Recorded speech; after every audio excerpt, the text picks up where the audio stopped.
Bonjour mes chers élèves, bienvenue dans cette présentation pour faire la suite de la leçon dipôle RC. Après qu'on a défini précédemment le condensateur de capacité C et les règles d'association de différents condensateurs des différentes capacités en série et en parallèle, afin de savoir l'objectif de chaque association par les constructeurs des plaques électroniques. On va maintenant entamer la partie expérimentale pour la charge et la décharge d'un condensateur. Voilà. Je commence par la réponse d'un dipôle RC à un échelon de tension. C'est quoi le dipôle RC? Tout simplement, c'est l'association en série d'un condensateur de capacité C et d'un conducteur ohmique de résistance R. Elle constitue ce qu'on appelle le dipôle RC. Voilà, comme vous voyez, c'est une association en série de deux dipôles. Conducteur ohmique de résistance R et un condensateur de capacité C. C'est quoi l'échelon de tension?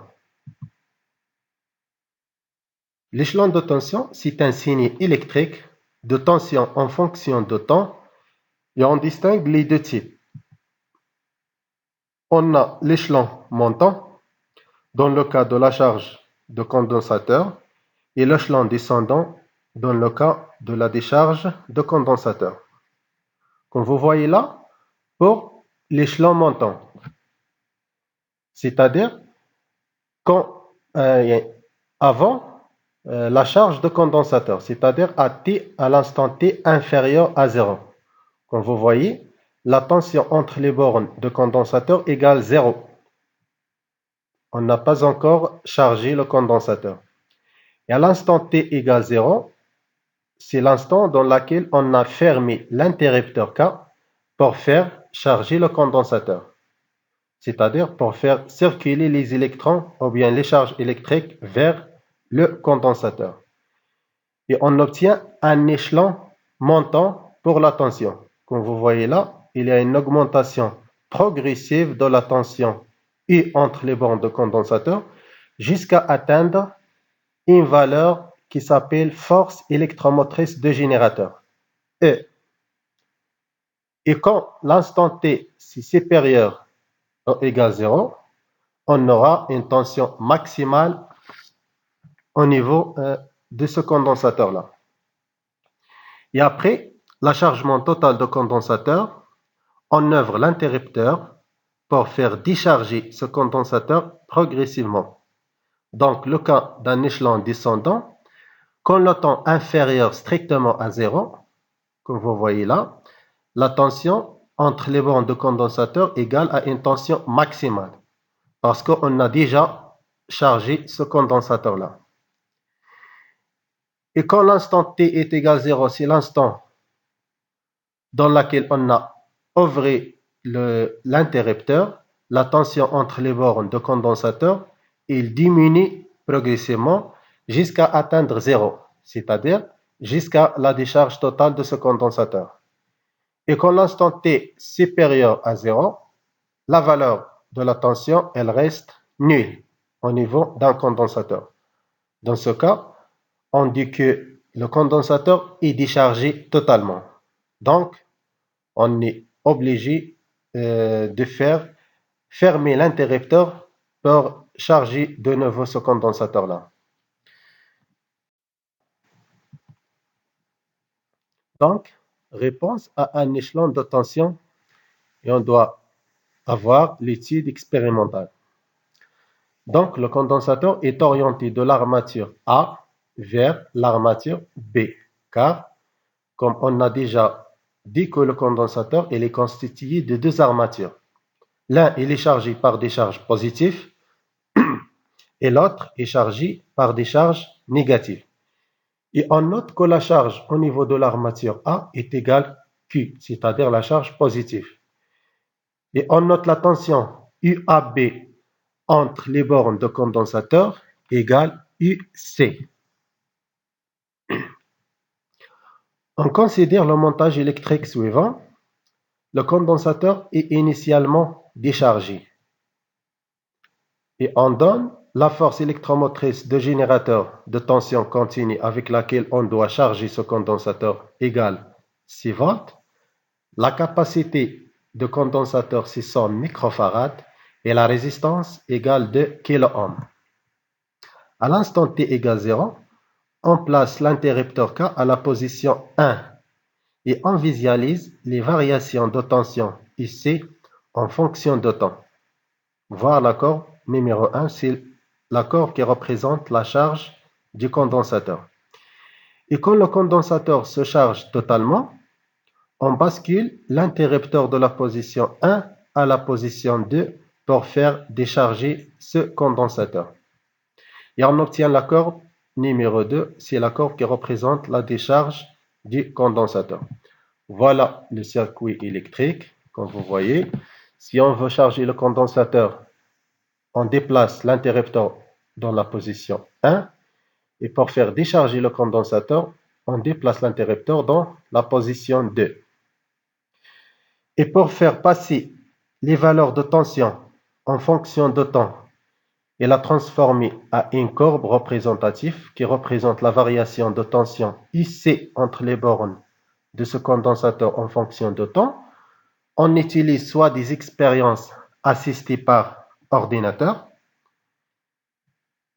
sont des expériences qui liées par un ordinateur, et on utilise l'interface GLX et un capteur de tension pour faire passer les valeurs de tension en fonction du temps. Et bien sûr, on doit installer un programme qui transforme des variables à un courbe, soit on utilise le régressé ou bien on utilise AVMega. L'autre méthode pour faire transformer des valeurs à un courbe qui représente la tension en fonction de temps, c'est tout simplement l'oscilloscope. Comme vous voyez dans ce circuit-là, on a utilisé l'oscilloscope. Pour le point B du circuit, on doit le brancher à l'entrée de l'oscilloscope. Et le point M, on doit le brancher à la masse d'un oscilloscope. Afin d'obtenir bien sûr des courbes qui représentent la variation de la tension en fonction du temps. Voilà les courbes qu'on doit obtenir.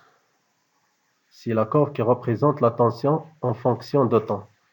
La première courbe, c'est la courbe de chargement de condensateur et on distingue entre les deux systèmes, ou bien entre les deux régimes. Le régime transitoire, c'est le régime dans lequel la tension ici augmente en fonction de temps. C'est une fonction exponentielle croissante. Et à un certain point, on arrive à une tension maximale, c'est-à-dire la force électromotrice de générateur, et c'est le point d'un régime permanent, c'est-à-dire le régime dans lequel la tension ne change pas en fonction du temps, elle reste constante. Et pour la courbe de la décharge, comme vous voyez, c'est une courbe exponentielle décroissante. Toujours, on distingue les deux systèmes. Le système permanent, c'est le système dans lequel, ou bien le régime transitoire, c'est le régime dans lequel la tension diminue en fonction de temps jusqu'à atteindre la valeur 0. Et dans cette valeur-là, le régime transitoire, elle commence. Donc, c'est la courbe de la décharge de condensateur. Comme remarque expérimentale, comme vous voyez, la tension ici en fonction de temps est une fonction continue. Et la durée de charge et de décharge est égale à 5 temps. Avec temps, c'est la constante du temps, qui est égale dans ce cas RC, temps est égal à RC. On doit démontrer cette expression de la constante de temps par suite quand on développe les équations différentielles et on constate deux régimes. Un régime permanent quand le temps de la charge ou bien de décharge est supérieur ou égal à 5 temps. Et on constate dans ce cas que la tension ici est égale E lors de chargement de condensateur et ici est égal à 0 lors de décharge. Et on a un régime transitoire quand le temps T est inférieur ou égal à 5 temps. Si la tension ici augmente ou bien diminue, pour la durée de charge ou de décharge, il augmente quand la capacité de condensateur ou bien la résistance de conducteur ohmique augmente. Voilà parce que, comme j'ai déjà dit que la constante du temps est égale à RC.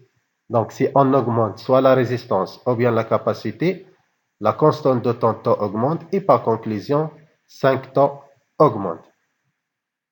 Je vous laisse et on se verra dans une autre présentation pour une partie théorique.